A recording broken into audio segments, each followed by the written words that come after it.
Avanthi polytechnic, Avanti institute of technology మాతాబాబు నర్సీపట్నంలో రోజున ఒక 2 days బ్రేక్ఫాస్ట్ ఆర్గనైజ్ చేయడం జరిగింది.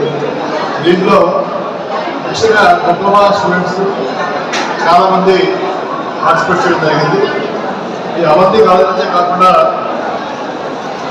సుమారుగా 10 కాలేజీలు, గవర్నమెంట్ పాలిటెక్నిక్ కానీ, రైట్ కానీ, ఇలా 10 కాలేజీలు వాళ్ళు కూడా పార్టిసిపేట్ చేయడం స్టూడెంట్స్.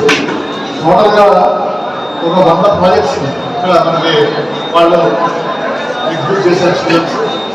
అలాగే స్కూల్ పిల్లలు కూడా ఒక 20 ప్రాజెక్ట్స్ పెట్టారు.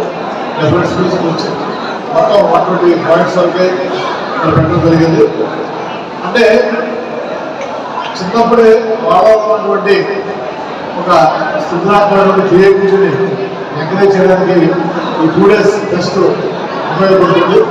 ముఖ్యంగా గ్రామీణ ప్రాంతాల్లో ఉన్న విద్యార్థులు, అనకాపల్లి జిల్లా విశాఖపట్నం విద్యార్థులు అందరూ కూడా గత 10-15 సంవత్సరాల నుంచి కూడా ఈ టెస్ట్లో పార్టిసిపేట్ చేయడం జరుగుతుంది. వాళ్ళు ప్రోడక్ట్ ఎక్స్పోర్ట్ చేయడం జరుగుతుంది. వాళ్ళందరికీ కూడా అభినందనలు.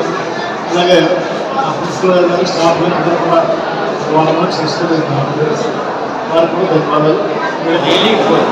So few projects like medicine fetching, traffic lights, also one more thing that cable detection system, those are really good. For industry application also it will be very much helpful. One is power cut. Nowadays India is a growing country where the power cut is higher. So by that system we can easily identify the power cut.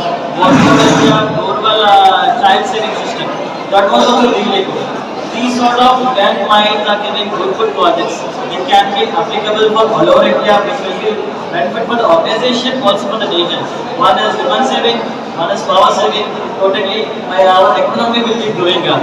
So this sort of projects should be really encouraged to be implemented all over India, so that we can be easily having good advancements in our future also.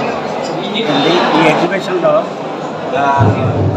వివిధ కాలేజీలకి, వివిధ స్కూల్కి సంబంధించినటువంటి innovative projects ప్రదర్శించడం జరిగింది.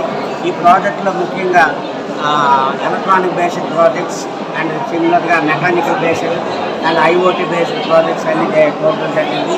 ఈ projects అన్ని ఇప్పుడు ఈ రియల్ టైమ్స్ సంబంధించి, అంటే సొసైటీకి అవసరమైనటువంటి నీడ్స్ లైక్ ఆటోమేషన్ సిస్టమ్స్ అవ్వచ్చు, లేదంటే సీనియర్ సిటిజన్స్ సంబంధించినటువంటి ఆటోమేషన్, అలాగే వెహికల్ ట్రాఫిక్ సిస్టమ్, అలాగే విండ్ మిల్స్, రకరకాల సృజనాత్మకమైనటువంటి ప్రాజెక్ట్స్ అన్ని చాలా చక్కగా పిల్లలు ప్రదర్శించారు.